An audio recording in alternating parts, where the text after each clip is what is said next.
before we transition scenes real quick, we were all in our lovely Mr. Vincent Lenz's office. We were at the height of the most dramatic of drama. And that is where we will continue. He just signed his family's life away. Tommy had, indeed, just signed his family's life away. Martin had taken his leave. And now we have the three Thin Bloods alone with Vincent. So, without further ado, welcome everyone to the edge of the Masquerade. Take it away, Vincent. I have one question though. Is Haley and Finn still outside, No, or Haley what's the situation? left. Haley heckin' left. Finn is still outside as per your orders, being quiet. Okay. What is the task for?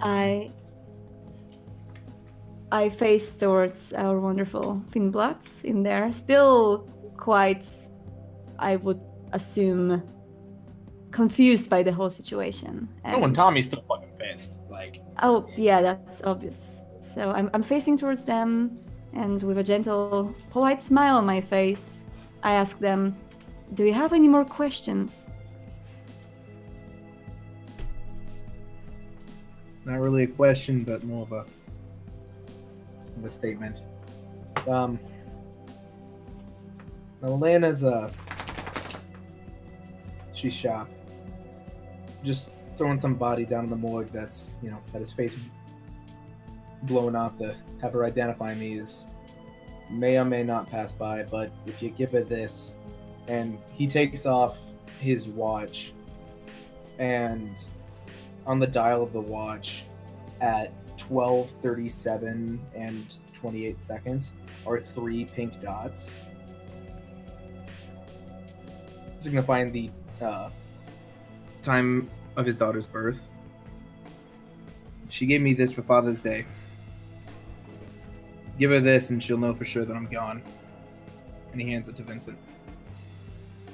Vincent takes it from Tommy and takes it with both of his hands to show politeness and how much he will respect this item, you could say.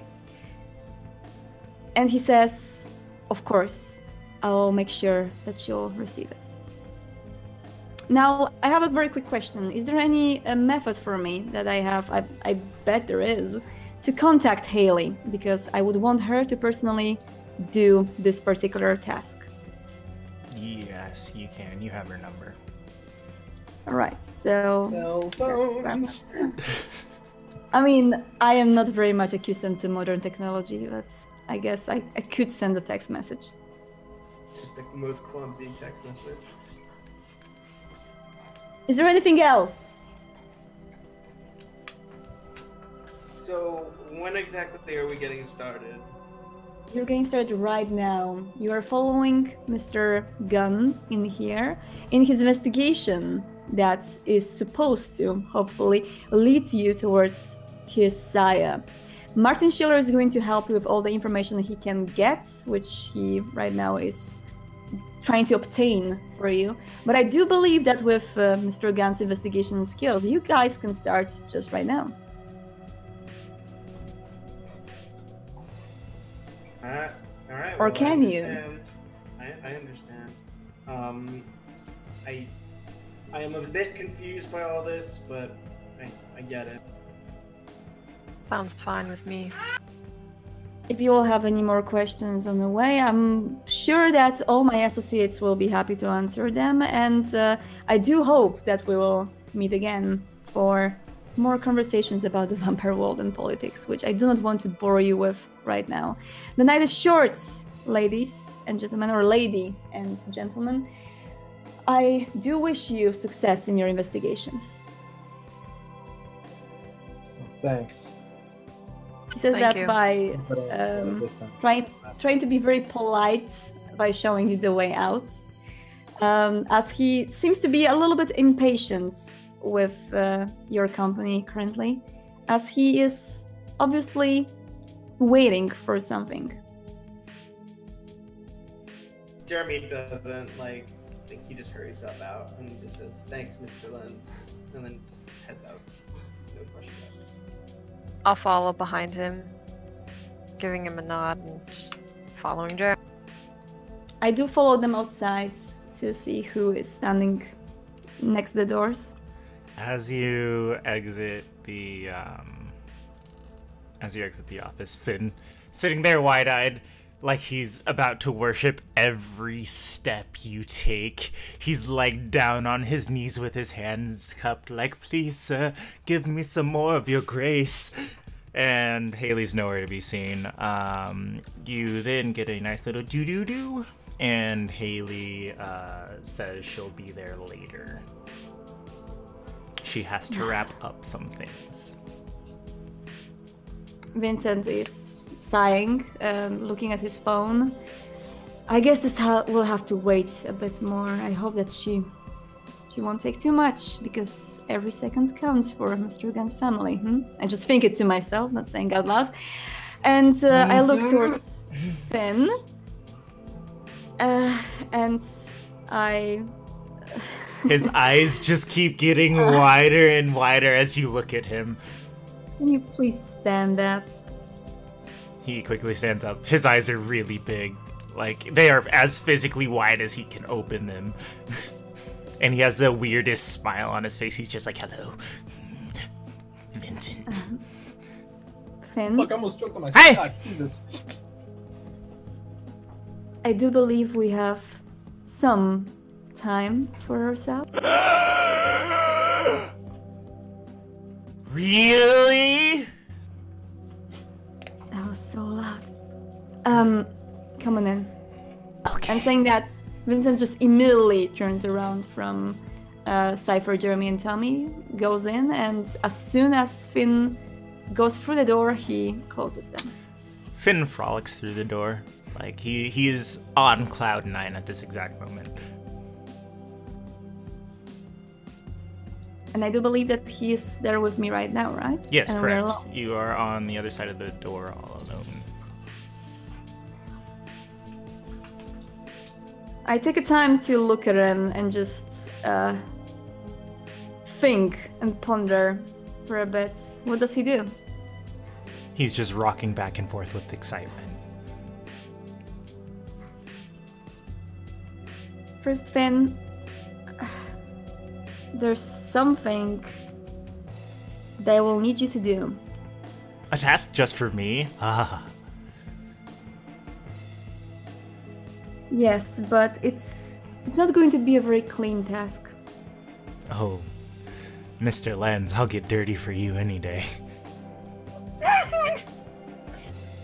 Vincent smiles, and as he says that, he makes double sure that the doors are closed behind him. Doors are definitely And sure he closed. steps towards Finn, and he takes his hands into his own and says, "Oh, I bet you will," as he bites into his hand. Oh, yes. This is what I was waiting for. So, Vincent, what do you wish of me, my lord?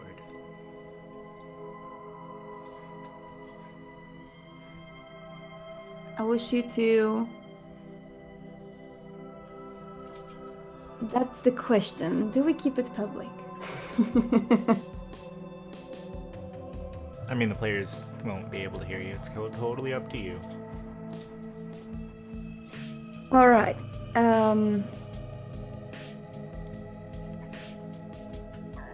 I want you to go somewhere and hurt someone.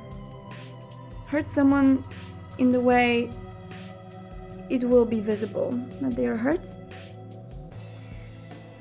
And that person is going to be, and this is where we'll cut. We're not saying anymore. Good enough. Alright.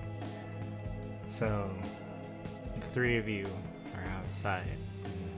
Vincent is now... You guys have just been ushered out of Vincent's office. So you are now standing outside of the office. Well, that was eventful. That was weird. Why did Let's you get back warn to us the about warehouse. this prince thing? I had no idea. That's fair. Alright. Let's just hope we go by today. Again. Yeah, Yes. at least he didn't kill us. I've read a little bit about that happening in the past in some books. Are you guys headed out of the ivory tower? Yes. Alright, as you guys exit the ivory tower, Tommy, your phone Lights starts up a to ring. cigarette. In the only ringtone you've ever given anyone. Do you take a look at it? Obviously. As you take a look at the phone, Elena Foster, with a picture of both your loving girlfriend and your child in a very, very bright lit up screen. Max brightness, because why not? Yeah, that's just how he rolls. And it's just ringing. Who's calling you?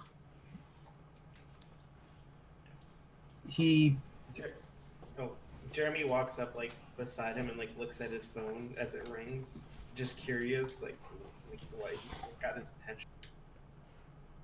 Like, and he's like stock still, just staring at the screen, and his grip is getting tighter and tighter and tighter, just like white knuckling over it. Yo, Jeremy, who is it? It looks like his family. You know you can't answer that, right? Don't answer that, dude. Trust me, I fucking know. Call. He waits until it stops ringing. Stops ringing. Couple more minutes pass by. And then, again, it rings. Man, you need to block her number. I hate to say that, but for her protection. He waits for it to stop ringing once more.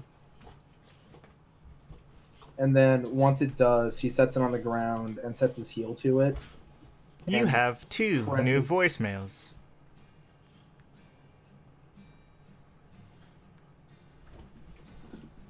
He checks them before he smashes the phone. Well, that's one way to do it. Tommy, where are you? Do you know what time it is? Normally you said you'd be back by tonight.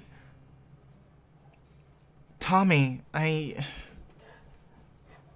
oh God, Tommy, there are these people at the house and they're saying something about you being dead and they want us to move? Tommy, please give me a call back, Tommy, I know, I don't know what's going on, Tommy. They're starting to pack up all of our stuff. Oh God, she's crying. Tommy, I really need you to come home now. Tommy, please. Tommy, I really, really, really need you to come home. I don't know what's going on. I don't want to leave without you, Tommy. Please give me a call back. God, I hope you're okay. I'll call Cyrus, see if Cyrus has seen you. Tommy, please. Please come back. As that voicemail ends, you get a call. Cyrus McCormick. And it rings. He lets it ring until it stops. There is no second call, but there is one new voicemail. Checks that one. Yo, Tommy, Elena just called me. Where are you, man? I know normally you do the stakeout thing. I've checked all your usual haunts. I don't know where you are, man. They're moving her. I don't know who's moving her. I'm about to head over there and find out and maybe bust some heads open. Wherever you are, Tommy, make sure you keep the pistol on you. Make sure you stay safe. You know, I know you were gonna propose tomorrow. Like, We even took the day off for it, man. Fuck. Swear to God, if you died on me, I'm gonna resurrect you and kill you myself. Click.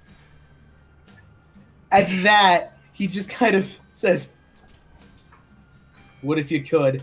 Sets the phone down on the ground, sets his heel, and just smashes it into the grinding his heel. This is the only way I can keep them alive. So be it. Did he listen to the voicemails on speaker or just to himself? Totally on speaker. Okay, does that dude that just called you the warehouse, does he know about that at all? Does not. That one was mine specifically.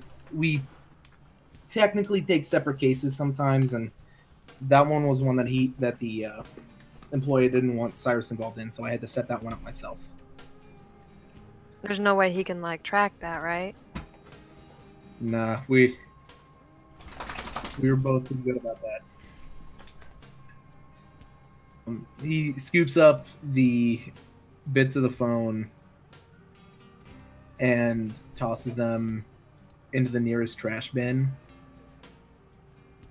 and lights up a cigarette, and his hand is visibly shaking as he's lighting it. I might have a burner you can use in the meantime. I keep some stuff like that around. I'll just go off the grid for a while. It's keep the burner. If we need it, then we'll get it. Don't worry. There might even be one at the warehouse. I don't remember. As you guys are talking, you hear the telltale sound of click clackety heels as you turn, and Haley's walking back towards the building. She looks a lot more tired than she did just a couple hours ago. She kind of stops by you guys, looks at you all, kind of reaches in her purse. Vincent probably didn't give you phones here. If he needs you, he'll fucking call. I gotta go. She walks into the building. Okay. She handed us Jeremy phones, right? Jeremy just takes the phone and watches her leave with like a confused look on his face. Like, what just happened? Tommy takes his and just immediately slips it back into his pocket. And well, the phone is nice, but a gun would be better. I think I'd prefer a phone. What kind of phone is it? Nondescript. I know. Flip phone. Yeah, it's a flip phone. Motorola Razor. Can mine be a BlackBerry? Oh God, you would too. Sure, yours is a BlackBerry. Whatever helps you sleep at night. I look at the phone. There's not much I can really do with this, though. It's a burn phone. It's not meant to be high tech. It's not meant for anything special. You can't even use 2 or 3. the internet. Well, it's not meant to. A burn phone is supposed to be 2 or 3 calls maximum. Get rid of the phone. True. That is quite the point of a burner phone. You don't want people tracking you down. So. Yeah, especially now. I know you guys are pals with Mr. Lenz, but I can't have you loitering in front of the ivory tower. As you hear the voice, the security guard, quite robust man, is just kind of standing by the door. Ah, shut it. Oh. Jeremy just starts walking. I'll follow Jeremy. I don't want to get punched in the face. Tommy hails a cab. We're taking a cab. Done. Yep, you got your cab.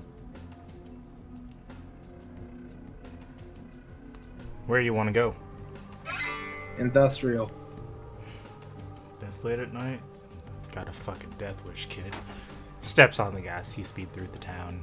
In all he mutters is, I might. Half the time it took you to get to the center of town, you get there. The cab driver taps on the meter. Some outrageous, highly high price for the amount of time it took. Jeremy leads over to Tommy. I'm not paying for this. I'm broke, dude. Tommy pays and like a $10 tip or a $50 tip and just says we were never here. Everyone's gets out of the never car. here. Car speeds off. As you guys exit the cab, you can hear the screams of a bunch of people nearby. Do you go check it out, or do you head back to the warehouse? Jeremy ignores it and starts heading towards the warehouse. Should we look at that man? It's not our problem. You're Sounds both good right. with me. You two go back to the warehouse. I'll stick around and see if it's something that we should be getting involved in. I don't know if we should be splitting up already. I don't want you dying on us this soon. Again. Yeah, well. Look, Not the alright, case, I'm we can checking check it out. But it's unnecessary. This kind of shit happens around here all the time. But let's go. Lead Trust the me, I way. know. But I also do realize there's been disappearances. Disappearances mean people being taken. People being taken generally fight back. Screams. So I'm just gonna go check it out. Are you heading Okay. over? Oh, sorry. Yeah, Tommy is. Go ahead, Cypher. Jeremy will follow. Okay, but let's not get involved. I'll follow the two of them. So it takes you Oh, about. trust me, I agree. So it takes you about 2-3 minutes to get there, and you see a very familiar encampment of homeless people, and you see a woman leaning over this body. They crushed his fucking head! What the hell is going on? Oh my god, Jim! Oh god! Let's go now. Time to leave. Now. Let's go. What are No. you talking about? Wait. We oh, turn around. Cypher's just gonna go. Okay. Jeremy also follows. Alright, you guys are headed back to the warehouse. Tommy's been gone. You guys are headed back to the warehouse. You guys get there without any troubles. You know, there's the usual panhandlers and all that, but nothing too big. How are you two holding up? I'm dead. So there's You that. really don't want to ask me that question right now. 'Cause I'm pretty sure it's obvious. Look, we all had a bad day. I mean, that's putting it mildly. But But at least the dusty hands still recognize you. I don't know if that's a good thing at this point, but we'll see. Let's just get some sleep. Come back to this in the morning. Oh, wait, morning. Fuck, we're vampires. It's like, dude, you can't go outside. I mean, you can, but Son of a cock.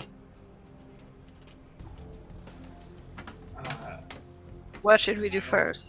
You're in charge of this, Tommy. God damn it. Do you Yeah. want to just chill and then work on it tomorrow and at night? That's the plan right now. Let's chill. Just let's come back to Well, this. We'll tomorrow chill night. for tonight, and then in the morning or in the evening, we'll go pick up my car. What's Sounds in your good. car? You don't want to know. That actually, I kind of do now, because I'm no longer a cop. I'm no longer affiliated with the private investigators. This license doesn't even, pan out anymore. So you got nothing to fear from me. All right. Well, you know my trade, right? Yeah, heroin, cocaine, ass, anything. I mean, that's what's in my car. You got ass in your car? It's not specifically ass. Heroin, cocaine. I got a gun. It's a car. I hide shit in it. I have to stay on the move. That's fair. All right. Tomorrow we'll go get your car. But for now, I just find a place to lie low, get sleep, make sure you're not near a window. Jeremy's actually gonna look around to make sure there's no cracks in like the warehouse ceiling so no light comes through, because now he's super self-conscious about light. There are quite a few cracks in the ceiling. Where are we gonna stay during the day? There's holes. Like I said, find a dark corner or something. I don't know. What's in the warehouse again? Just a computer that's not hooked up to internet, a fridge, and a couple sofas. Is the computer on a desk? Yes. Cypher's gonna sit under the desk. Can I fit in the fridge? Vampire on ice. You're gonna go ahead and open the fridge. I'm gonna open the fridge, see how much room's in there. There are so many nicely packed lunches and drinks and things like that. I'm just gonna like push them all out. I'm just gonna like just scoop them out and just throw them to the floor and try to like pull out just the shelves and stuff and see if I can fit myself in there.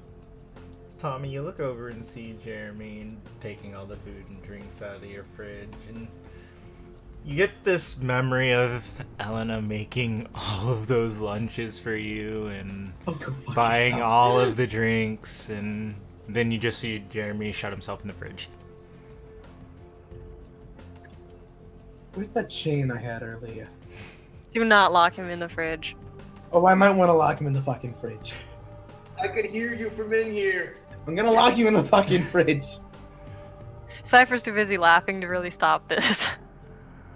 Are you gonna try and find the chain so you can lock him in the fridge? Fuck it, why not? So it doesn't take you very long until you get the find the chain, and then you like go to lock him in the fridge, but your chain is just too short to finish it off, so it's just dangling at the little edges. The reason why it's too short is that Jeremy has the door open just a little bit.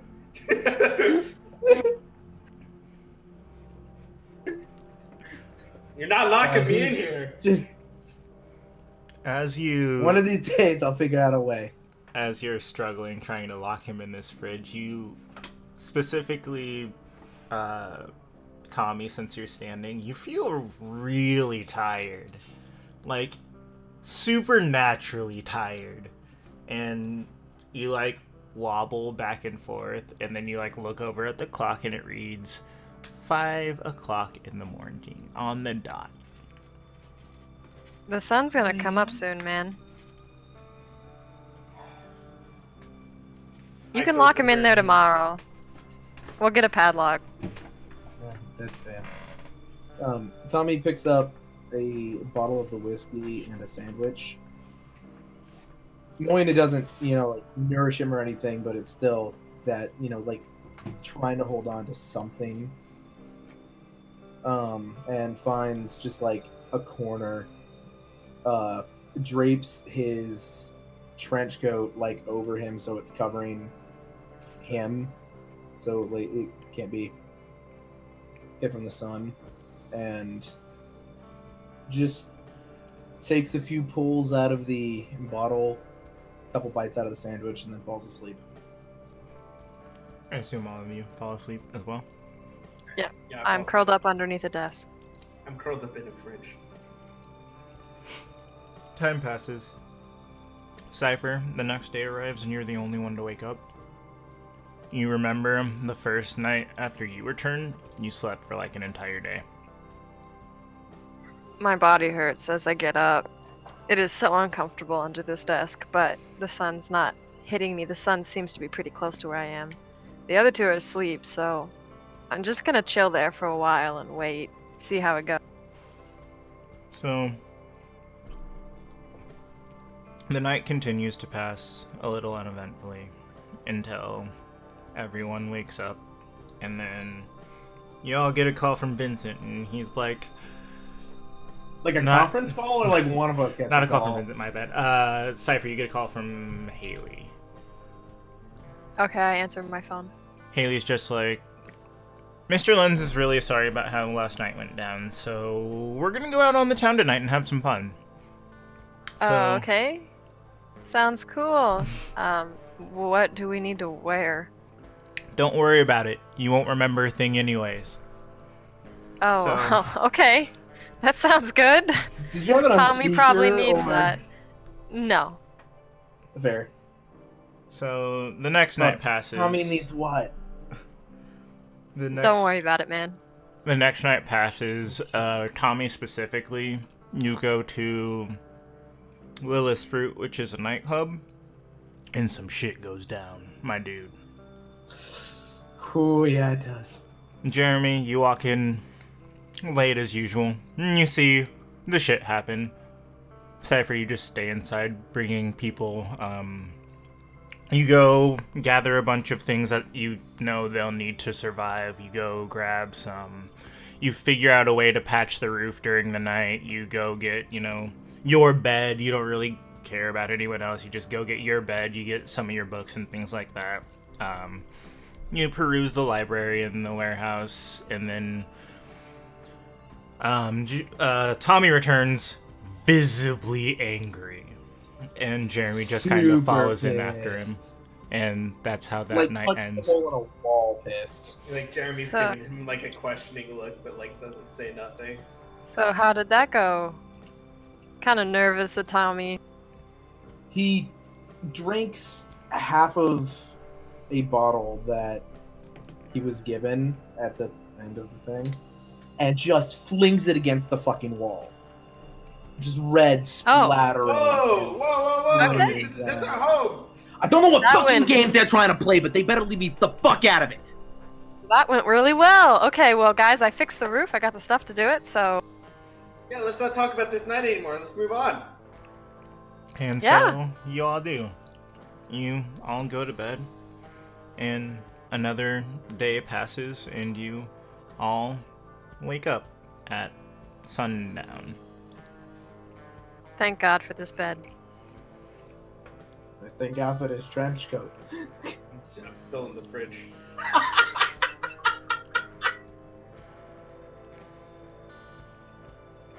So, you all kind of wake up. Jeremy, you remember that you were supposed to get your car last night. You didn't do that. Oh, fuck. I'm gonna like push open the fridge and like see if anyone's awake yet. And I'm like, shit, I gotta get my car. So he's gonna like try to like, if anyone's awake, he'll like try to gesture to them for like to come. But if not, he'll just leave himself. Everyone's awake. Yeah, Tommy dude, goes with. don't go Jeremy. by yourself. I'll go with you. Can it drive, and is there room? Since you have so much ass in your car. It can drive sometimes. Are we gonna push this back? Oh, for fuck's sake, really? It's Fun made in feeling. it's a 90s You couldn't afford a car. better car? What the fuck, man? Look, it's for drugs. I don't need a nice car for drugs. Drug dealers drive nice cars. Haven't you ever driven by a ghetto before? It's all nice cars and shitty houses. Look, I'm more concerned about staying alive and not sticking out. So can we just pick up the shitty car already? All right, man. Sorry. And so you're gonna make your way over to We lost Tommy. Oh, Tommy's down. Tommy's gone. Welcome back. Tommy's back. Welcome back, Tommy. Maybe. Technical difficulties. Yay. Do do do do do do do do. We'll continue on just a teensy bit. Just assume he's following. Yep. So, are we gonna have to get on the roof to do the repairs? No, you already did it last night. Oh, I did it. Okay, cool. Yeah. You're used to this. You're just like, another house. So, you continue on. Jeremy, I assume you're leading them to where the car is? Yeah, I'm leading them. So, as if to throw a right hook at Jeremy, as you enter the neighborhood where his car is, there's a bunch of really nice cars and really shitty houses, and then there's just one shitty car. Jeremy like throws up his head and looks at the ground, not looking at the nice cars, and keeps walking. Yeah, I know which one's ours, huh? Don't say a word. It's okay, man. I had a shitty car when I was 14 too. Look, I'm not 14, and listen, it was cheap. I didn't have to spend any money on it, really. It's for work. Come on. I get it. It's okay. We need the stuff in it, so at least we have a car. I mean, that's better than nothing. I would assume so. So are you gonna go ahead and hop in the car, attempt to start her up, all that I'm fun gonna stuff? attempt to start my car. Yes. All right, it's a little rough. It takes a little bit, and then you like It stalls. it stalls, and then as you're like starting it, you're like, I bet someone fucking siphoned the gas out of it again. Are you fucking kidding me, man? We lost Tommy too. Yeah. Yeah. So. Yeah. I'll just like mournfully keep trying to start my car. It eventually starts. Takes a hot minute, but it starts. How much gas do I have? It's siphoned just above the end, or just above the yellow zone. Is there a gas station nearby? And do you have any money in here? Because I'm broke. I need a job, man. Alright, well, I should have enough cash to get some gas. Well, Like $5. It should get us. That should get us to at least the warehouse. How much is gas here? Gas right now is about $2.06 for low grade. God damn, that's cheap. And obviously I'm getting low grade. As you're sitting here trying to figure everything out, Cypher, are you sitting in the passenger seat? I'm still standing outside of the car with the door open. You see a guy approaching with his gun drawn. Who the fuck are you and why are you by this car? Swear to God, if you don't answer me within 3 seconds, I'm gonna shoot your fucking head off. Whoa! Stop! You getting out of the car, Jeremy? What the fuck, man? Jeremy's actually gonna reach under the seat and try to like fumble for his gun. Who else is in the car? Get out of there! Us. Stop! Just us? Who the fuck is us? It's my car, man. Chill. I'm just gonna slowly put my hands up and be prepared to duck quick as fuck. Get the fuck out of the car. Jeremy steps out of the car. Jeremy, as you step out of the car and peer towards the direction the voice is, you see Warren, gun drawn, dark circles under his eyes as if he's been staking out your car for the last 2 days without any sleep. His hand is shaking. Warren, what are you doing? What the fuck are you doing? You're supposed to be dead. Look. It was a play by Dusty Hands, alright? Let's kill him, she whispers to Jeremy. No, we're not killing Warren.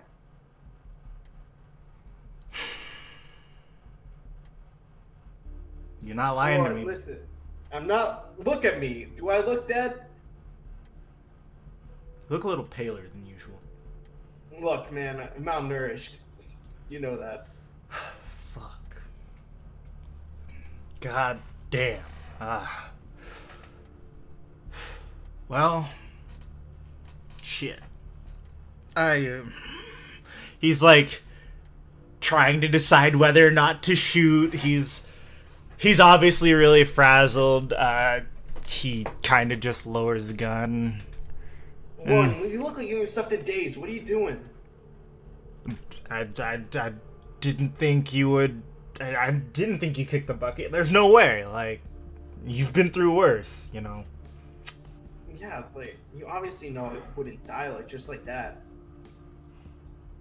Tiffany's worried about you, man. Listen, don't tell Tiffany. She can't know.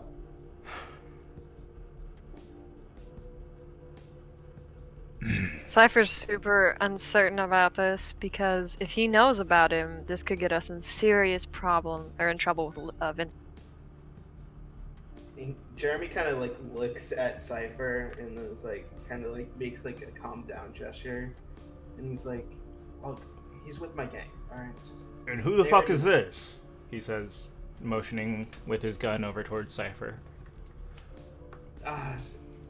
Listen, I got myself caught up in something a little bit bigger than I'd like. And now I'm working for people way higher up than I should be. And they're tangled up in this shit too.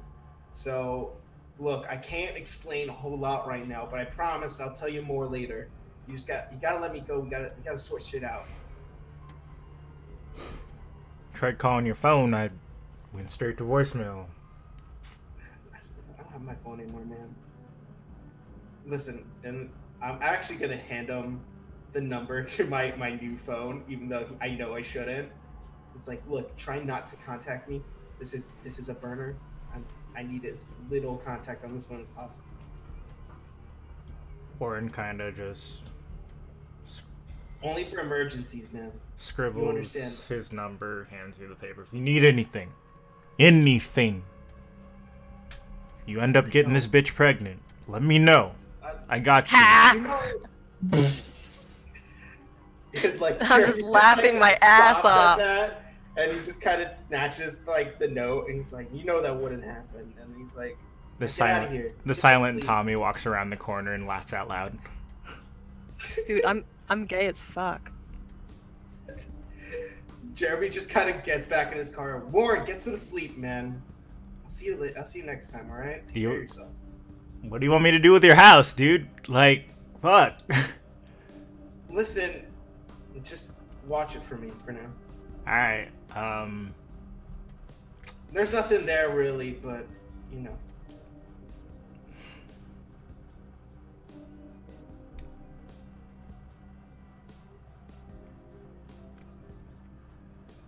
Tiffany stopped by. She said she wanted to pick up his things. Do you want me to let her take them, or?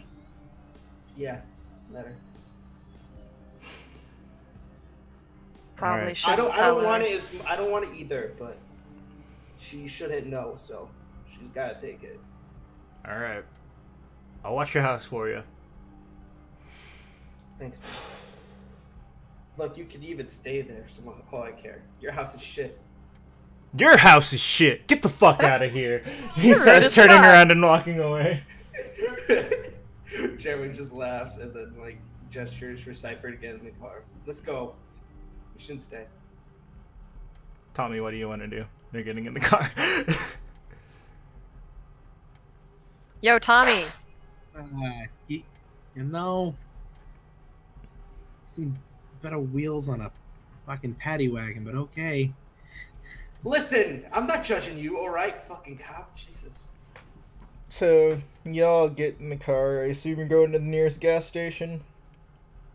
Yeah, I'm gonna go to the nearest gas station to get some gas. Drive a couple blocks out of the shitty houses, and you eventually arrive at a Casey's. And it's open late at night. Yeah. Alright, I'll just Gotta pull use in. a slice. Man, why do you keep sticking with that shit? You know what? You have to hold on to something, and since I obviously can't hold on to, them, it's something. Alright, well, just go in, I'll get some gas. Jeremy and Cypher, are you gonna take those words to heart that you have to hold on to something? I mean, Cypher wants to smoke, but she's broke. Is there anybody loitering around I can bum off? Tommy. There's quite a few. No. But do you feel the words in your heart of hearts? I mean, Jeremy definitely does. For sure.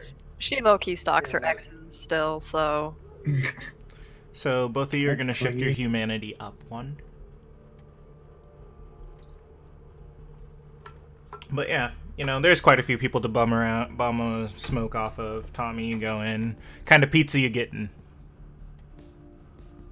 Ooh, it's night. Slice of pepperoni. Just the classic. Are we getting anything else? Like 4 packs of smokes. I'm going to need to see your ID, sir. When Tommy just looks older than all of us. Are you going to give her your ID? Oh shit, you're dead. Tommy died again. Yeah. He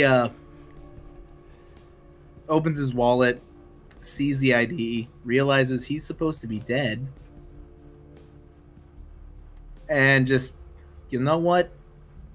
I just got a new wallet, changed it over to this one. I must have left it in the other one. Sorry, I'll just take the pizza. She kind of looks up from her phone that she's been playing on behind the register, sees your sweet, sweet 5 o'clock shadow and trench coat, and she's like, "Oh, it's Tommy. Sorry about that, man." And she goes ahead and pushes over the 4 packs, and you complete. Were you getting gas or anything? I don't see your car out there. No, I wasn't. Alright. So, you finish the transaction and walk out. While he's pumping gas and he's getting smokes, I'm gonna pilfer through the front seat. I was just looking in my car. Drugs everywhere. So you kind of rifle through some stuff. You like pull out a big heavy bag of white powder. You're just like, pretty sure this isn't powdered sugar. And you just nicely put it back. And then you find at least $1.50 in change. Hell yeah, bro, you need to clean your car out. There's so much trash in here. There's no trash in my car. It's dirty. There's drugs in it. Clean drugs are good drugs. Haven't you seen Breaking Bad? I know it's old as hell, but it was good. It was like 2010. Listen, I'm not in the drug making business. I'm in the drug selling business. So you haven't seen Breaking Bad then? No, I haven't. Now, can you stop digging through my car? No. So you gonna go pay for gas and all that fun stuff, Jeremy? Yeah. Actually, I'm gonna put my gun back in the car. I don't want to go into the gas station with my gun. You do. Just in the off chance of it being spotted. you do indeed put your gun back in the car underneath the seat in a very inconvenient location, as you always do. I mean, I never plan on using it, so. And you go inside, and not really a line. There's just a teenager behind the counter on her phone. I just slap whatever cash I have on me on the counter. She looks at the 5, looks at you. I think I'm worth a little bit more than that, but thanks. Like I would want you. Pump one, and you just walk. $5 isn't gonna get you much, asshole, she says as she Fuck rings you. it all in. How much did you put in? All I have. Now let's hurry up. And just tries to fill it up with as much as he can with $5. Cypher's gonna hand him the $1.50 she found. Just because she's nice. I'm not gonna steal from you, man, so I found this. It might help us later. Oh, sweet, we could buy a candy bar. And he pockets it. Maybe I shouldn't have given it to you. What are you gonna do with the candy bar, man? I'm not actually gonna buy a candy bar. I was being sarcastic. Okay, I didn't get it. What are you up to, Tommy? He has walked back, and he's opening up a fresh pack of cigs, and just goes off to the little like grass margin away from the pumps and lights one up. Cypher, as you're bickering back and forth with Jeremy, smell of cigarette smoke wafts over. Fucking Tommy, man. I don't like bumming shit off my friends. It does take not very much time. I pull out the $1.50 and I give it to her, pay him for it. Okay, I'm gonna give him 50 cents if you'll give me a cigarette. How much are cigarettes here, man? For like a pack? I think about $4.50 a pack. That's cheap as hell. Yeah, trust me. You get used to the cheap shit when. No, It's it's a on good steak, thing, but- man. It's like $10 where I'm from. Well. For the cheap shit. Oh, $10 10 for the cheap shit. Jesus Christ. Yeah, he just like hands you one of the 4 packs. Oh, well, Here you here. go. She gives him $1.50. He just kind of looks at it and just, thanks. Kind of folds it up, puts it in his pocket. It's not like, I'm sorry, man. I'll get you some more. Don't worry about it. We're all in this together, and you dragged us out of that alley, so I owe you one. Thanks, man. She'll light the cigarette. Jeremy, you've finished pumping the gas like 2 minutes ago.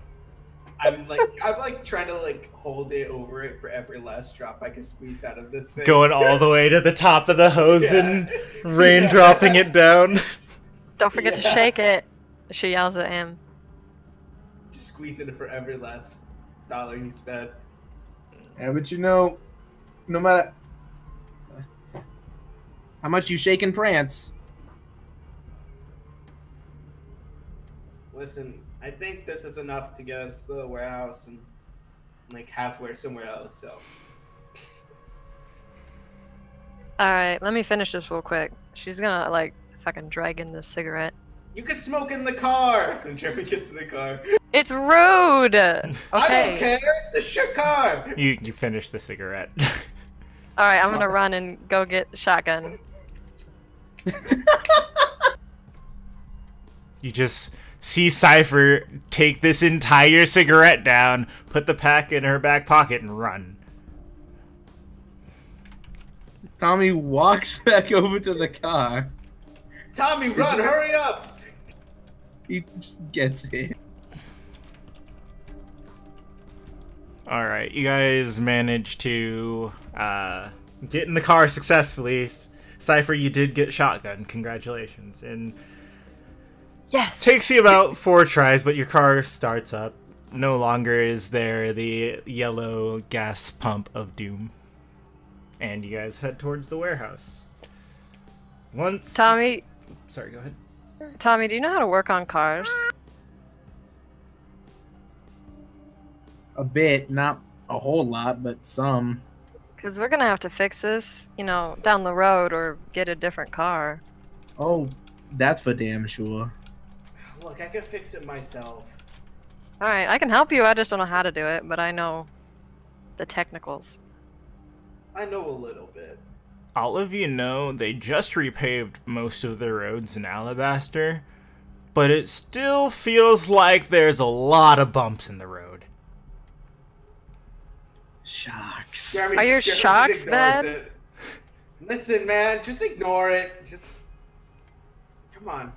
As you hit the industrial section, you're pretty sure you hear the engine misfiring. You're not quite sure what's going on or if you're even going to make it there, but eventually you do make it to the warehouse.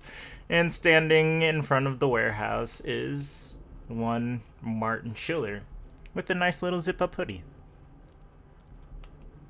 Guys, do you think this Vincent dude's gonna pay us for this job? He's not Probably fucking not. He's not paying us shit. He's a prince, remember? They don't pay their He subjects. doesn't seem like a total douchebag, though. Oh, trust me, he seems like a total douchebag. Alright, after this, I need to find some sort of job, because we need to get some money going to get this place better. Jeremy's gonna roll down the window and then like yell at Martin Schiller. Yo, is the prince a total asshole and not gonna pay us? I mean, he gave me some money for you guys now, so I don't really know. See, he's not a douchebag. Alright, well I guess he's better than nothing. I just- parked the car just like in the worst spot. He just can't remember anything, like phones. Or fake IDs. You didn't show your ID to that chick, did you, Tommy? No, I did not. Good thinking. I was gonna say we should burn him, but I forgot. Yeah, well, that's what's happening. As you guys park the car, Martin walks over with a manila envelope and just kind of tosses it in the driver's side window onto Jeremy's lap. Real inconspicuous, but I nice drop touch. it. I try to pick it up and I drop it and it falls under the seat. Martin looks severely unimpressed. Look, Uh, should I... have thrown a manila envelope at me. Sorry, I thought you had the reflexes of someone older than a 3-year-old.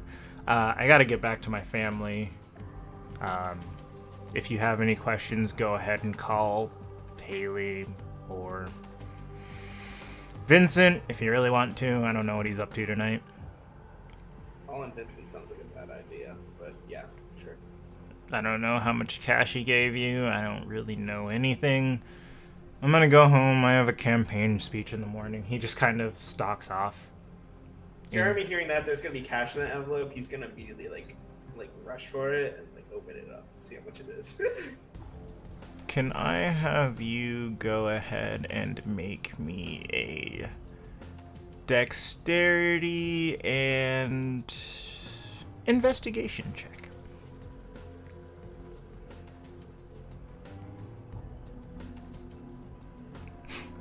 So you manage to reach under your seat really quickly, and you kind of get a little scratched up by all this stuff underneath your automatic seat.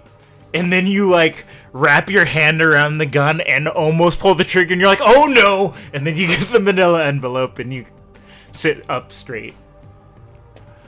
I'm so glad I didn't shoot my gun, and then I, like, flip open the manila envelope. Alright, so inside the manila envelope, there is 3 bundles of hundreds. You're not quite sure how much is in each stack, but you know, generally speaking, these things are wrapped in the thousands. There are 3 nice new plastic IDs in there, and there's a sealed letter. On the front of it is Tommy's name. I was tempted to open it for a second, but then I'm just gonna toss it back at Tommy with one of the stacks. And I'm gonna toss Cypher one as well. Tommy catches it and opens the letter. Okay. Letters from Vincent, just letting you know that your family was safely moved and that the watch was delivered before they moved. They moved to somewhere called Maloy, Nebraska. Kind of remember it from a really old commercial, but you're not 100% sure. Other than that, not really much of anything. Just your family was moved. Congratulations. Okay, bye. He lights the letter on fire and lets it burn into a cinder on the pavement. Did you like that in the car? He said on the pavement. Okay. Yeah, I hope he didn't light it in my car. But then I'm going to take a look at all of our IDs as well. I want to take a look at each one, just out of curiosity. So there's yours. Yours has a picture of your face. You're not really quite sure when they got a picture of your face, but it says Jeremy Wales. Oh. You switch to the next one, and you see a picture of Tommy, a very angry Tommy, and it says, Vincent Revolver. says Vincent Revolver on it. Wow. Son of a bitch. And then you flip over to Cypher's and you see Cynthia Stone. You can tell there wasn't very much thought put into these names. Dude, the entire reason. I'm so unimpressed that I just tossed the IDs at them and I'm like, wow, they did a real shit job. Now let's hurry up. I'm gonna go head back into the warehouse. When did I join fucking Guns N' Roses? I don't know. You look beautiful. When did you get Not named picture. Gunn? Yeah, why did your parents name you Tommy Gunn? Okay. First off, Gunn is old family name. It's our last name. They I actually get named me that. Thomas. They should have changed their last name. But you're a Well, machine gun, dude. Didn't you get bullied? private school. Oh, you're a rich kid. Oh, yeah, okay. Immediately disowned when I became a cop. So don't worry about that. Oh, dude, I feel it. My parents were hella mad when I was gay. Was gay. Nice. I haven't talked to my dad was in gay? years. So y'all managed to make it into the warehouse. It's home. There's, a bed. Cypher's bed. You know, there's a couple more books, there's a table. It's not the greatest, but on the table sits, Tommy, you know this as the classic file with all the information that you'll need in order to continue your investigation. You guys ready to start looking at this? I mean, ready as I love to be, really. He immediately cracks that bitch open, pours a glass of scotch, lights a cigarette, and sits at his desk. As Tommy sits at his desk, the entirety of the atmosphere in the warehouse kind of shifts, and you're not quite sure if it was there when you walked in, but there's a chalkboard and a pinup board with a bunch of information on it against the western wall. Did everything become a little bit more black and white shaded? Feels Did a you lot guys more buy noir. that? Where did that come from? I'm not trying to question things after we died and became vampires. Okay, but somebody came in here. We need to get a padlock for the door. I mean, the soon-to-be mayor was outside, so I'm sure he did it. Whatever, it's fine.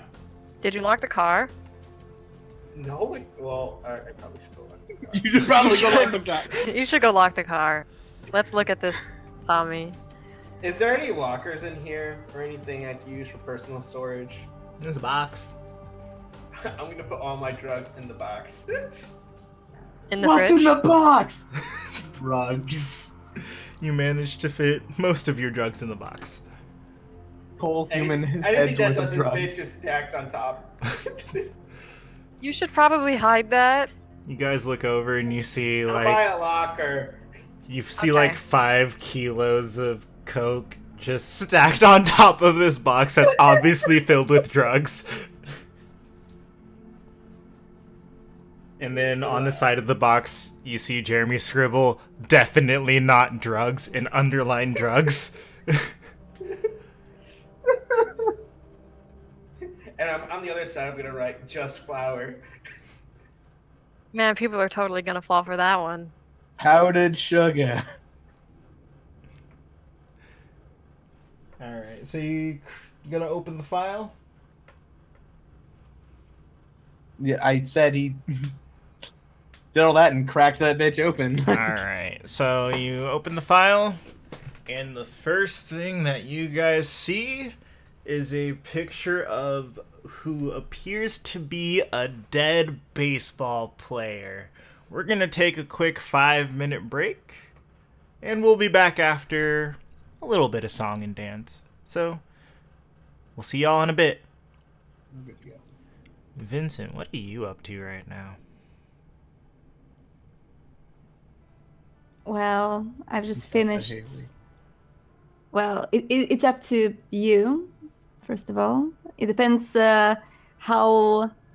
I guess we are way past the time when Finn visited me and the drinking happened. So...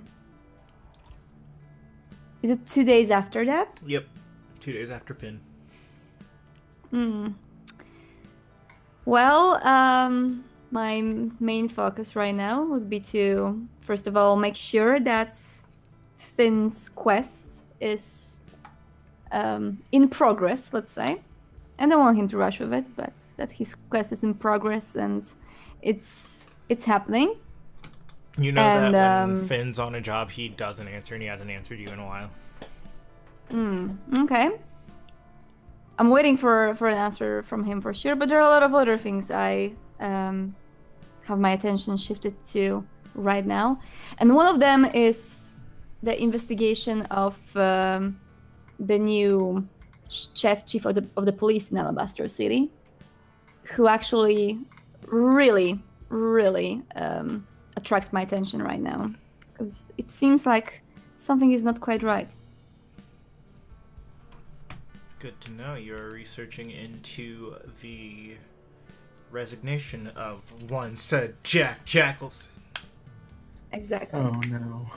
I'm asking Martin Schiller to help me with that, and also I would want to meet with Haley to talk to her about this matter. You want to do that here or later? I can do it here if you want. So, hey, you're sitting in your office, and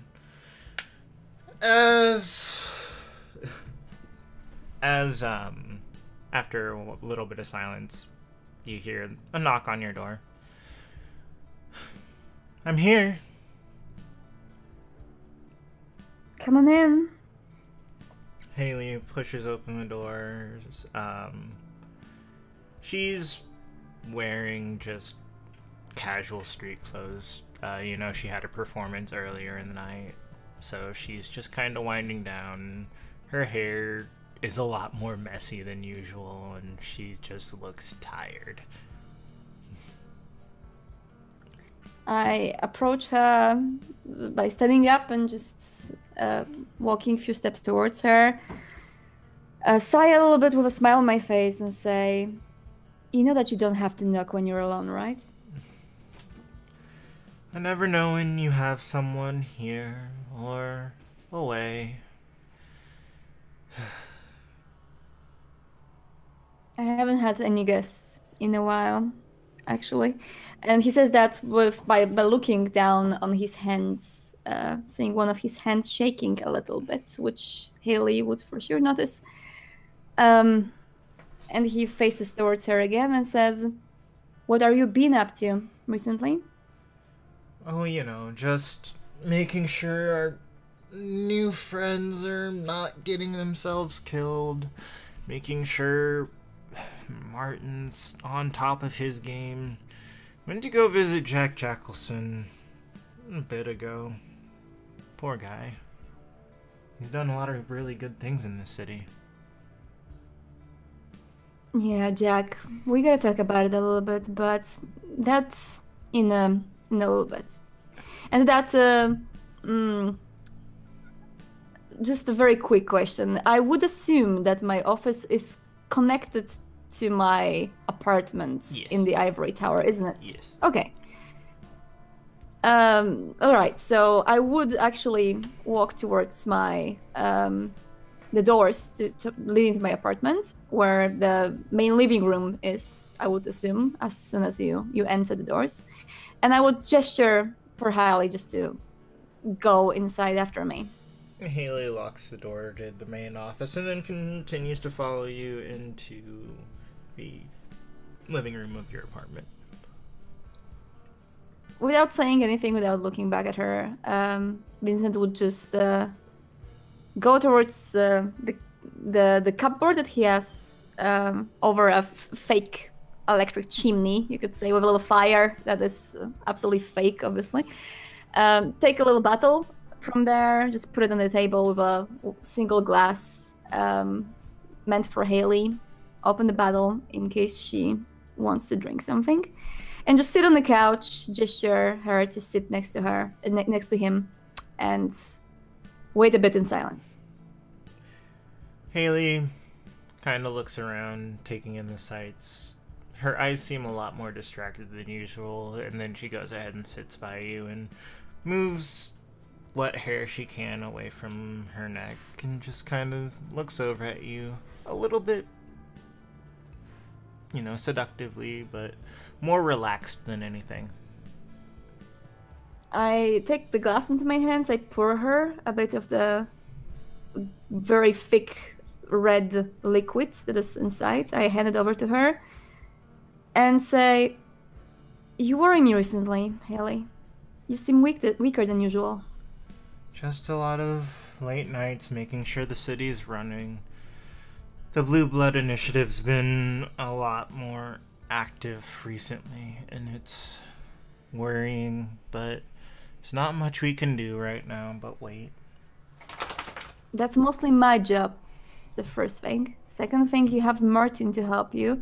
Third thing, although you might not feel like it, you also have Finn to help you in these matters. And you know that I will make sure that he will never do anything against you. Finn is about as useful as my broken toenails. Oh, come on. You know he actually did a lot for us, don't you? I guess. She seems a little Haley, bit annoyed. Haley, I hope that we can talk in a little more patient mood right now. He says that, looking at the glass and the little sparkles that the blood leaves on the glass as the light reflects from it.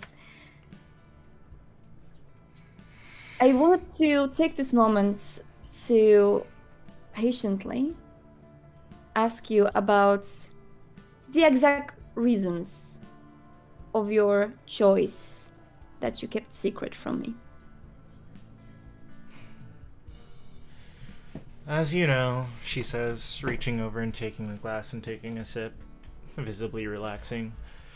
Blue Blood has been up to some stuff with ACU. I'm surprised that they can get anything done since Martin pretty much has run of the place. All I know is Project Synthetic. Their lead researcher went missing, one Cynthia Mason, but they've recently started becoming more active.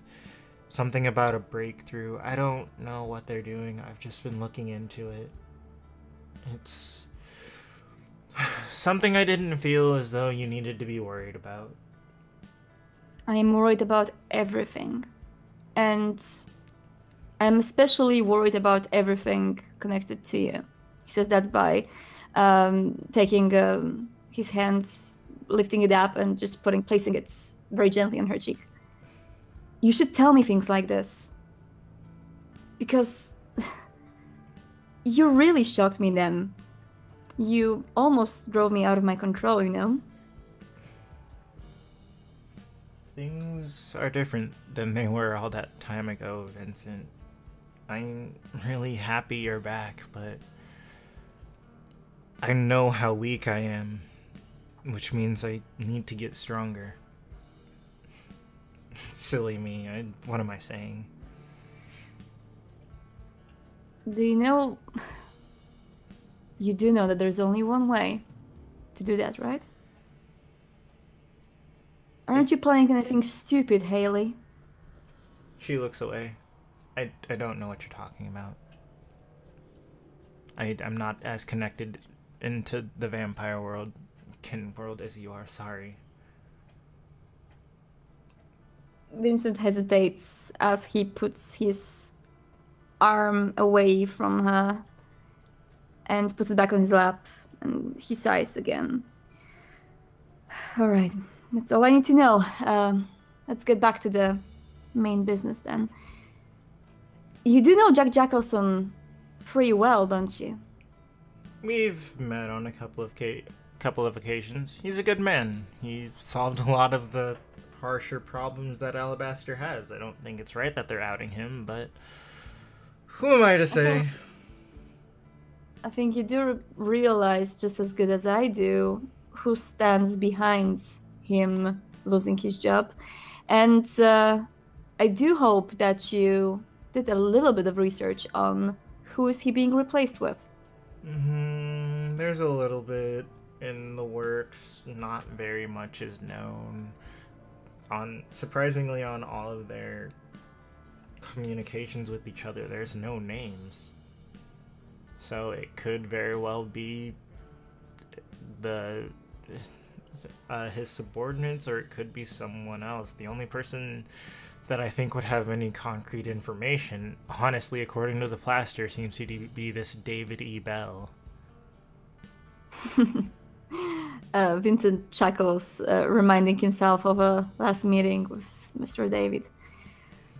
Well, I guess I will have to meet with him again then. But I don't think you paid enough attention, Haley. There are names mentioned, the names of the organizations, the names of the mention of the outer power making its way to Alabaster City. You know, I think this outside power is something that we should be really worried about if my presumptions are right. I'll reread the files. Sorry, I've just been really busy lately. Lots of shows, a little bit of time.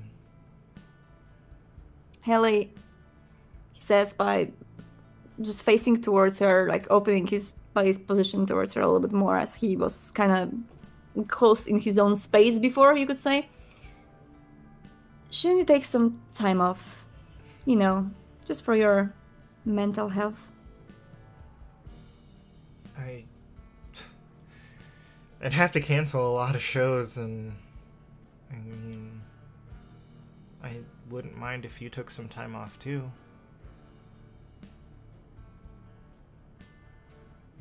As a freshly made prince of the city, I'm quite sure it's not that easy, as you could imagine, but I would love to. I would absolutely love to.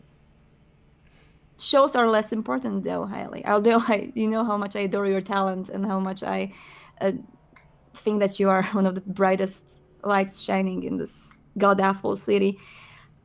I don't think anything would happen if you stop for some time with the shows and just take some time off. You know, you have the whole eternity to do them anyway. Haley sets her glass down, runs her finger around the edge of it, and then looks over at you. Well, I think we both have a little bit of time right now, so what do you say we, I don't know, hang out a little bit? I'm not sure, Miss Johnson. I'm a little bit hungry today.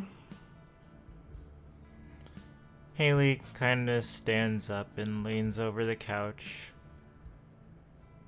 It's okay, you little coconut head. I'll feed you well, she says, embracing you in a very passionate kiss. And that's where Vincent's end is for tonight. What happens? Who really knows? I don't know. Eggplant emoji. So I'm not even going to protest. So, back at the warehouse, you guys have been poring over these files for hours. Full noir.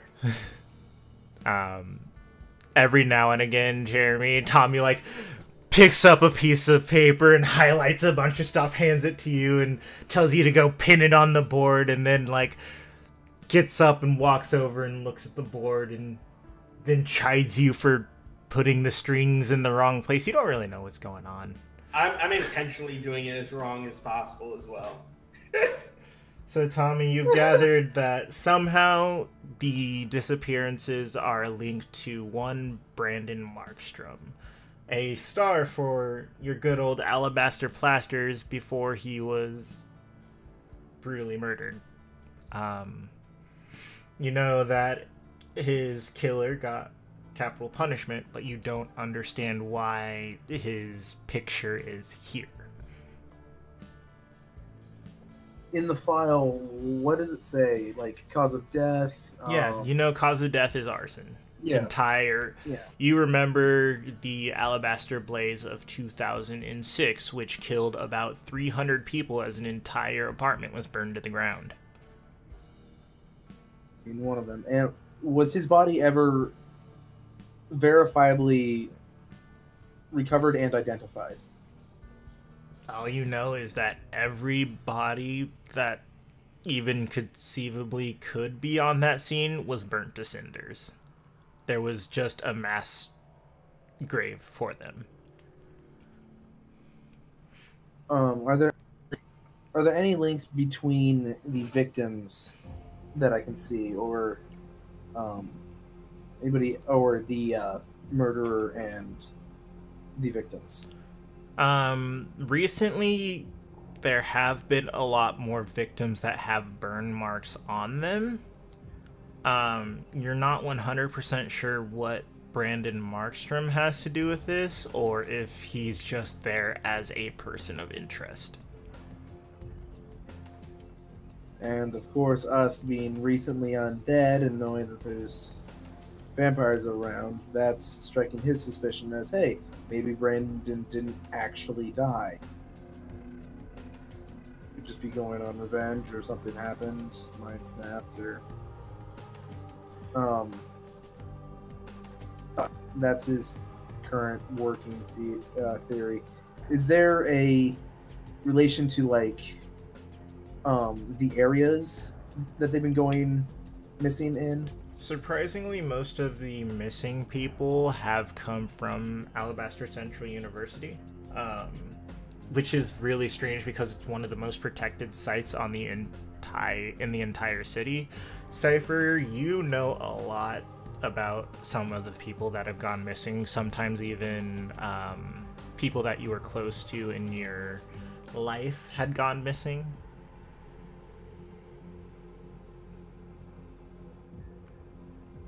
Other than that, there isn't any really big connection between everyone. Right. And Seems pretty random, just targeted at students and faculty. yeah, it does, but why? anything humans do that seem random, there's always some sort of pattern. We never. Okay, but what if, maybe not a human did this? Right, but I mean, vampires they're still higher thinking animals. There's nothing truly random about actions that we take. That's just the law of nature. Jeremy We like try to make leans things in, random is, as like, possible, looking it at just all the doesn't happen. board, and he kind of turns to them and he's like, "What if like, just a theory that this school that I went to as well is actually backed by a vampire." That was No, my theory. No, I think you're right, man. Because That I mean, could be it. it's secure, and it doesn't make sense why people just disappear like that, unless the security Somebody on the is inside. working for someone else. Yeah. That was do we know my. who's taking? That's part of the reason why I got turned, I think. I mean, I don't know, but It would make sense. I mean, I was knew working a few of the kids that there. disappeared, so. Do we know who's handling security on site? Like, is it APD or is it a private firm? Is it just the campus security? To your knowledge, Tommy, it's been a while since you've been to the campus and interacted with the that side of the campus, but to your knowledge, it's just the campus security. Do I know anything more than him since I was working there? You know so much more. You know that your superiors had brought in a private security firm to deal with the unsavory elements of your task. Is the security also run by students or just paid employees? It's run by an outside source. You're not 100%. No real campus security. No, there's not really a campus security that is allowed in. Vaguely, you remember someone talking about a Trinity Lance security, but you're not 100% sure. You just know they're an outside source. So I was working there. I don't really want to get into the details of what I did, but it's kind of a front when they say that there is a normal school security. From what I was reading in the emails I received and the stuff I noticed, they had actually hired out, almost like hiring mercenaries to protect the school. So like a private Especially where I security was firm? Yeah, the name starts with a T. Trinity. Trinity Lance? Yeah, maybe that one. He goes to the day's issue of the Plaster. So you get last week's issue of the Plaster? Yeah. Yeah. You do see that Trinity Lance is who David Ebel says should replace the APD. And said that they've already taken over the night shift for APD. Yep. Trinity Lance is taking care of campus security and the night shift of APD. That Things might get worse before it gets better at that point. exactly, because if now let's say that not necessarily the school is backed by vampires, but Trinity Lance is run by them. I would fall for it. I mean, it's a You're really taking nice the night organization. There's a ton of money pumped into it. I mean, these guys are terrifying. Yeah, they've already taken control of the night shift, and things have just been getting worse and worse and worse. So apparently, the night shift shit isn't working. Or it's Quote, working unquote. for what they want. Exactly, and they've also taken over security at the college.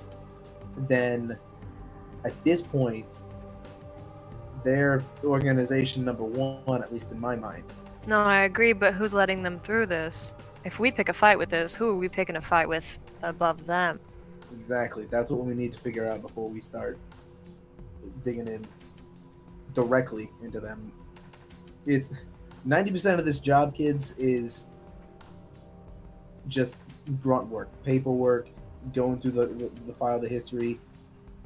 We need to get like public records and tax forms, start going through all of that, trying to trace where the money is coming from. And I swear to God, if it's the Lenz Foundation, I'm gonna lose my shit. Where do we go from here? Where do we go to get that information? Is there like a public records office Yeah. that would have that information? Yeah. Well, then we go to the public records office. You gonna go to But- City Hall in the middle of the night? Oh, Look, it's I could break into City it's in Hall. City Hall. I'd rather we not break into City Hall. Let's. Dude, do you know how many alarms there are? We're gonna get punched in the face. 38 just in the front door. You think But I that's live beside the in point. a place with alarms? Can you turn into a bat? No. No. All right. So, I think what our best option would be is to either talk to Martin, his mail running, he's got access to that, or we talk to the records office directly and see if they can set up a meeting and just explain like the only time that we can come in and look at things is after dark. They can have somebody on site or something, but but I think our first link should probably be contacted, and I can't believe I'm saying this, Martin. Didn't that guy just go home? We could probably call Haley. And if that doesn't work, there's always ectoderma pigmentosum, which is a disease. You can always claim to have it. You can't go in the sun if you have it. You get Well, it cooked. sounds like a disease we all got. Yeah. Wow, that's real convenient that we all have the same disease. Well, I mean, only one of us can go and the others can sit in the car. You want to? Okay, sure. I think that works. It's less And just hope that shit suspicious. doesn't go downhill. Alright. But, I mean, this is suddenly broken up a little wider than I thought it could be. For the longest time, I thought it was just one guy. Hell, it could still be one guy. We could be breaking up along three, but it seems like this is going, a lot deeper than I could have thought in the beginning.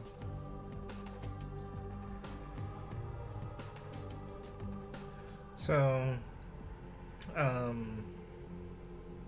yeah. You guys, do you want to keep tearing through the files? It's a pretty thick file. Otherwise, you could try and contact Haley, Vincent, or Martin and see if you could get something set up. You want to give Martin a call, Tommy? Do you have his number? Was his number like in the phones already, or Martin's did number's he not in the phone. write it down? Or, Nope. I don't have his number in here. I have Haley and Vincent, and I'm not calling Vincent. Right. Cypher, text her, and I'll continue going through these files, see if there can be anything to, well, anything else to work off of. Sounds So- good. Tommy continues So I'm gonna- I to don't- go through the I- files. I'm gonna actually, because while we're gonna probably call Haley, I feel like I just want to give like a quick status report to, Vincent. Just trying to suck up to him a little bit, telling him that everything we just found out. You gonna go ahead and call Vincent? I'm not gonna call him. I'm gonna send him a text. I'm also gonna not calling him. Not calling him.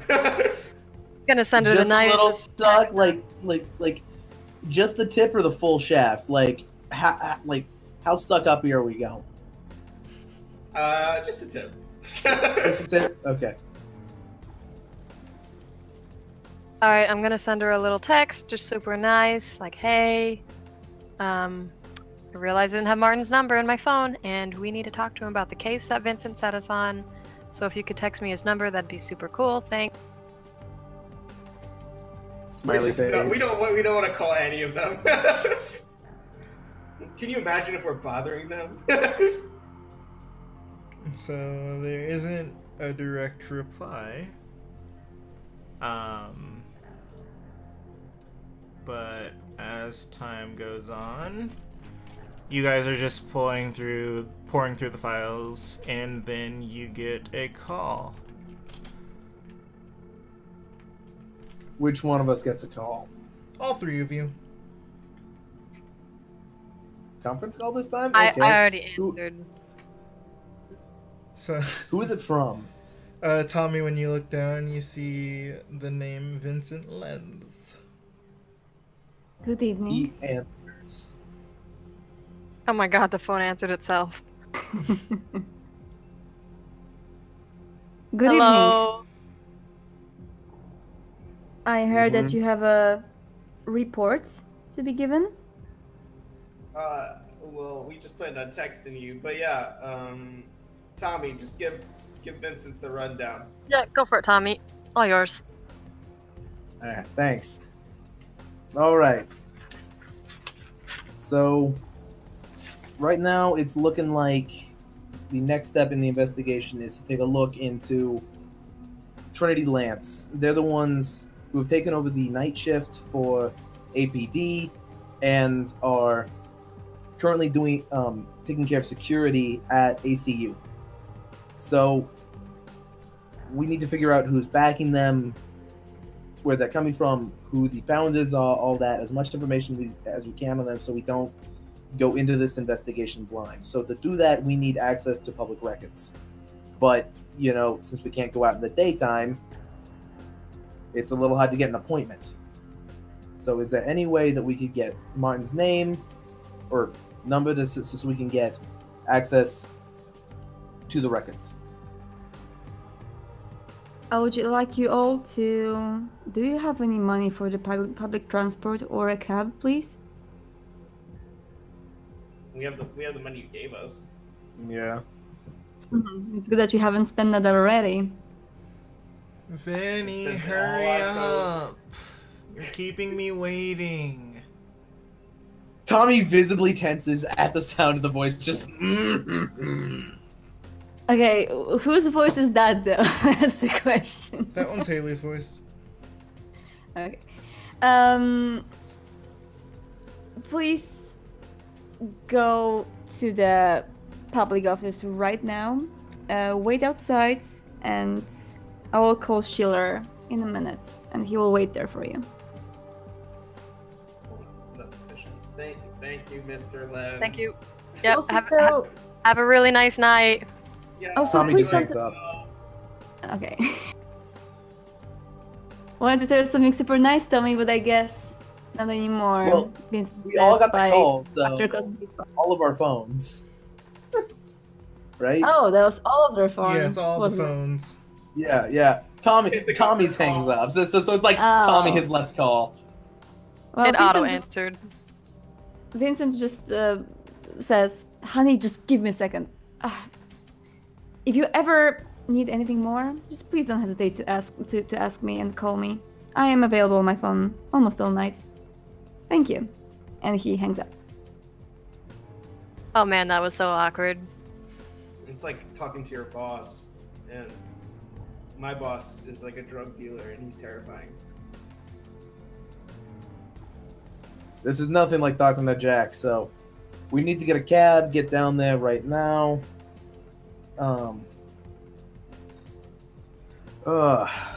Just, I'll take care of the cab and the cab fare. Leave Can we just as drive? much as you're comfortable with here. Hey, in your car, we're not gonna make it.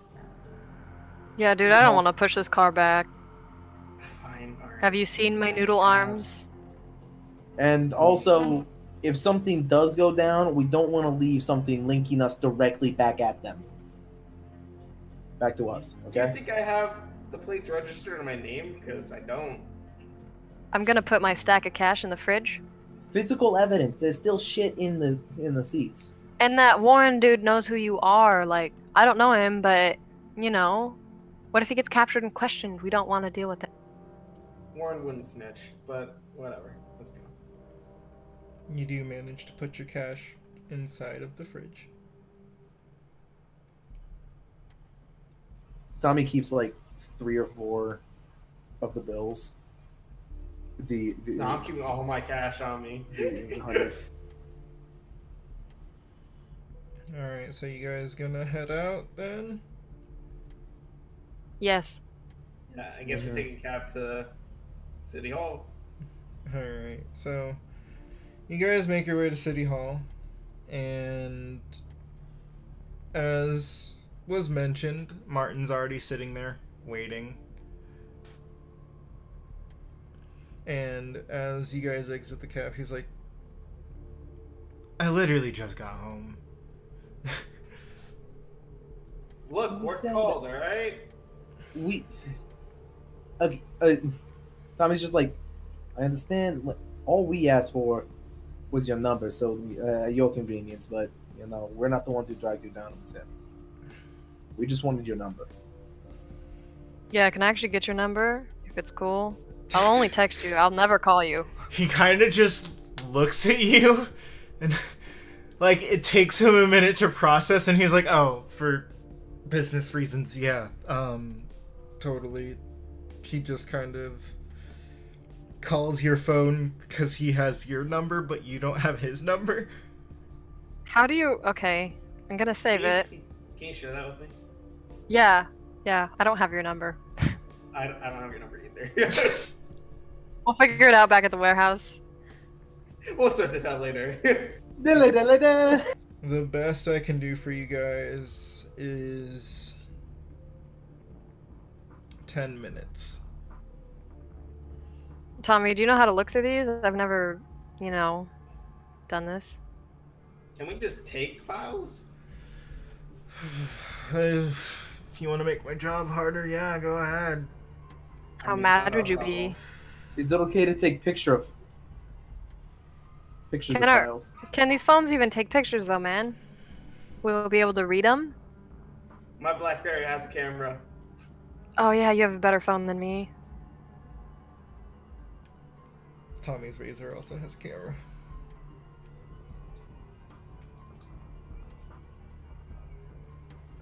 Alright, well let's get started on this.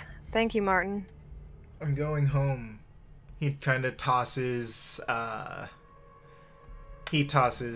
the keys. Get him back to me, or get him back to one of the 3 of us within the next...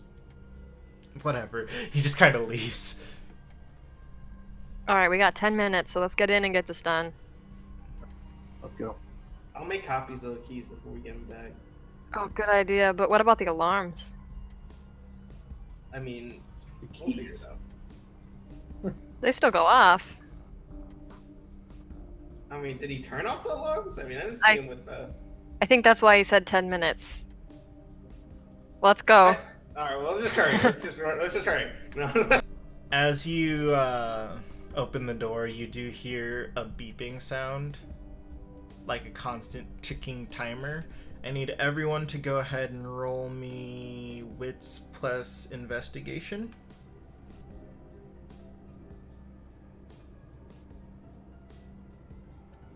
For just Tommy or everyone? Everyone. Unless you're just having Tommy search. Oh, no, I guess I'll look too. Alright, wait.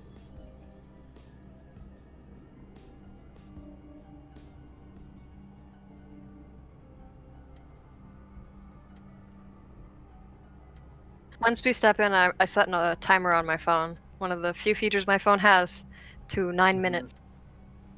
Alright, so Tommy, you walk in, you just kind of look around, you're like, I know what I'm looking for, and you go straight to the files.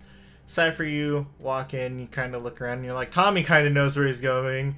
And then Jeremy walks in, and he, like, looks around, and he's like, he sees Tommy walk off confidently, he sees Cypher following behind him, and Jeremy's just like, I can do this, and he goes over to one of the file cabinets and pushes the button and pulls it, and he puts a little bit too much strength behind it and pulls the drawer out, and all the files just hit the floor as he holds onto the drawer of the filing cabinet.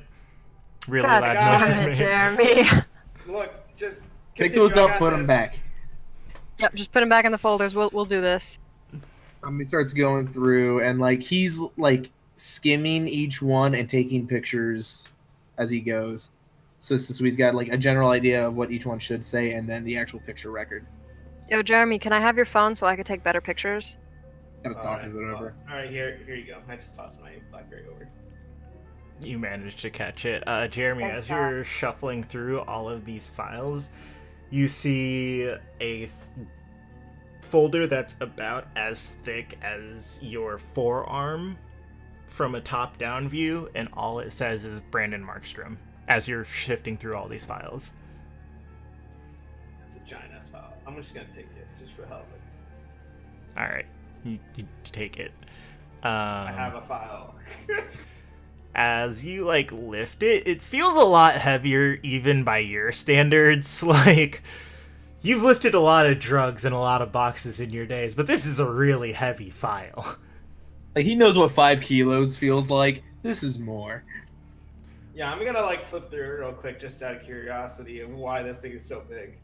So you see a couple of keywords. You see Brandon's name. You even see Tommy's name. You see Cyrus. You see Jack Jackelson. In highlighted blue is the Blue Blood Initiative with a question mark behind it, and then just a bunch of indecipherable notes written in shorthand. Alright, no way I don't have my phone. I'm just actually gonna stuff it in my shirt. I'm just gonna take the whole file. And Cypher, you're helping Tommy sift through the files. Yes. Alright, so you guys do that in about 8 minutes. Tommy, you went straight to the section, so you know everything you're going to get on this is as solid as you're going to get it. It's really weird that Brandon's file wasn't there, but you probably think they might have opened the case up again. They do that every now and again. And then Cypher, your phone goes off at exactly 9 minutes, and the ticking is still ticking in the background. All right, time Who's to calling go. me? Oh, the timer, sorry. Yeah, the time. All right. Time to go. Is everything back together? We got a minute. Yeah, I put together most of everything. I'm actually gonna scan the room real quick to see if there's anything valuable that I can like snatch. There's a couple nice cell phones. There's a computer. There's a sandwich. Not really anything too. Don't do it, Jeremy. Martin might punch us.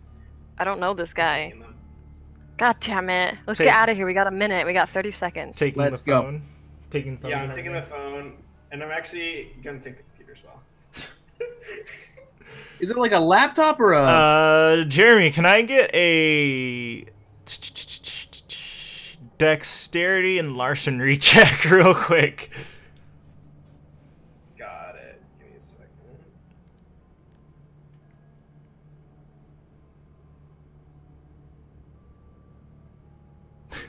Well done. Oh. And then Can I get one for your hunger die real quick?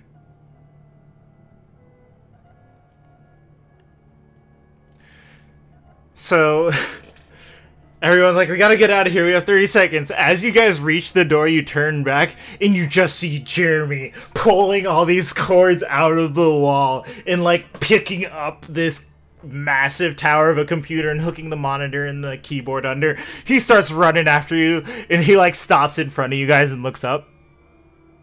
And then he runs out the rest of the door. What is wrong with you, dude? Like Martin said, don't say anything unless you want to make his job harder. He was talking about files, not a fucking computer. No one will miss it. Come on. Do you see how big that is? Let's go. Okay. You guys managed to make it out and lock up. No alarms go off, anything like that.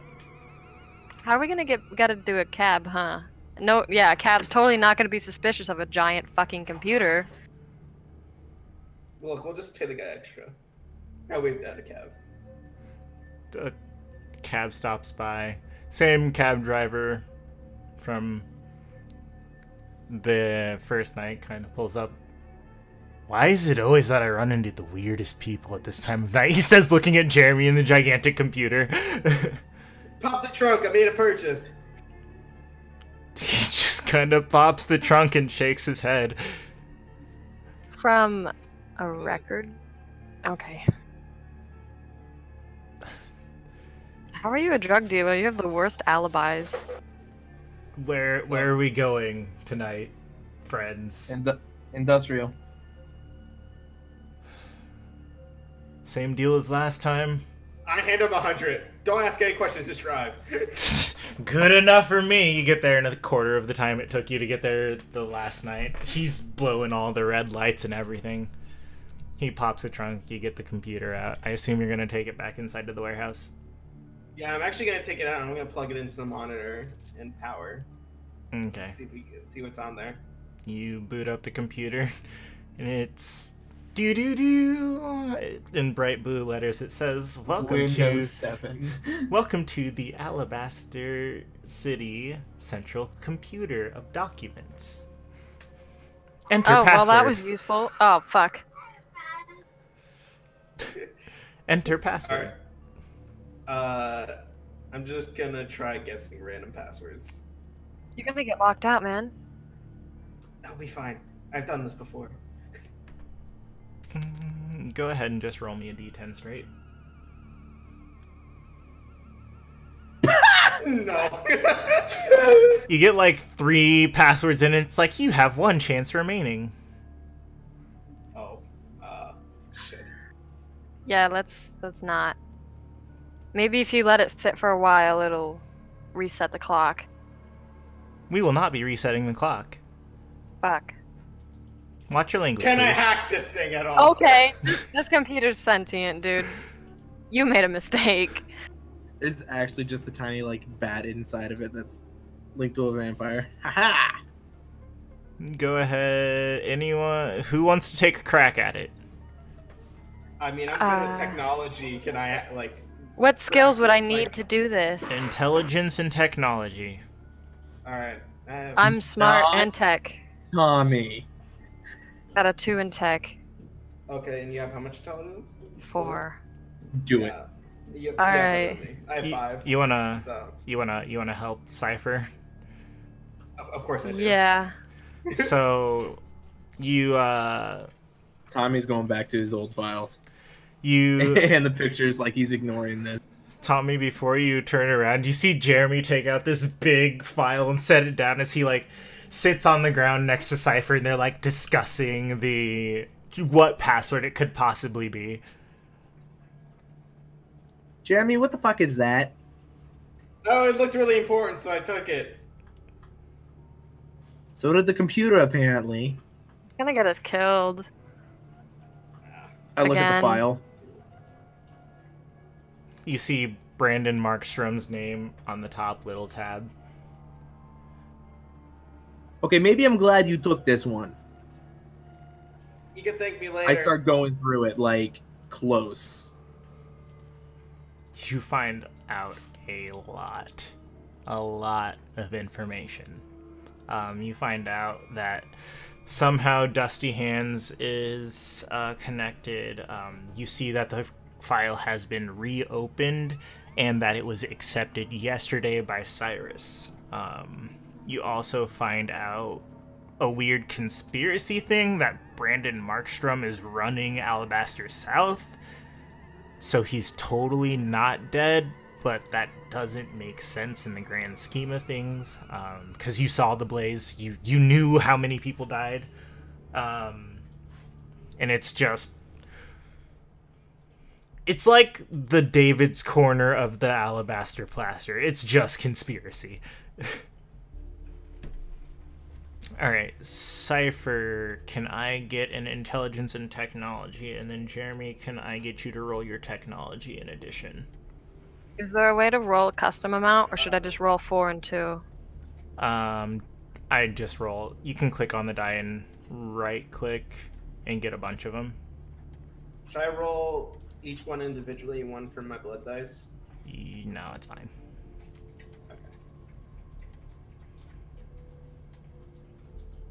I rolled 4 and 2 because I have 6. Yep.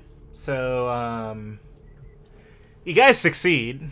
Jeremy's Cypher, you're just like, what could it possibly be? And then you're like, thinking about it from like a broad perspective, you're like, well, police files, it might be APD, but that'd be too easy. And then Jeremy's just like, APD, got it! And he types it in and hits enter. And it's like, welcome to the Alabaster Central Document Hub.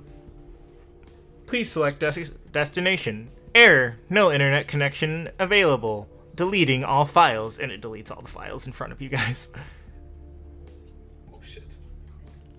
Well, at least it got an extra computer. Everything okay over there, kids? No, don't worry about it. Just keep reading your file. Wonderful. I can probably wipe it and put a new OS on it. But we need to get internet. Yeah. Too bad we're in industrial. I can't just boot internet off someone else.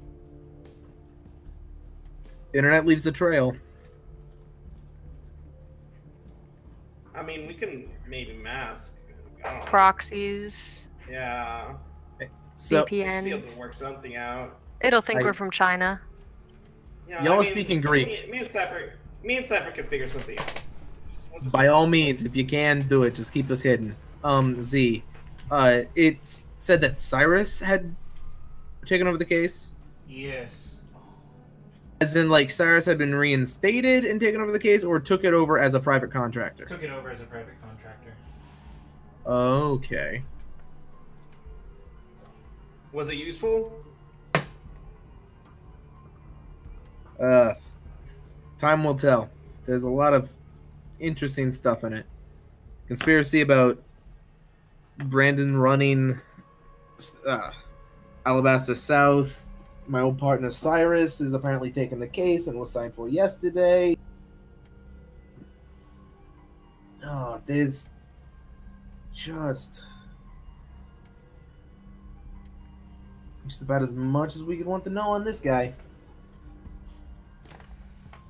Well, I'm glad I was helpful, even though I kind of stole a computer and a file. At least the Yeah. file was good. He's alright. Yeah, we're not going to hear the end of this one. And that's where we'll end it for the night. Thank you all very much for joining us on the second session of Edge of the Masquerade. Hopefully you all enjoyed it, and as always, have a very wonderful and safe rest of your night. Bye.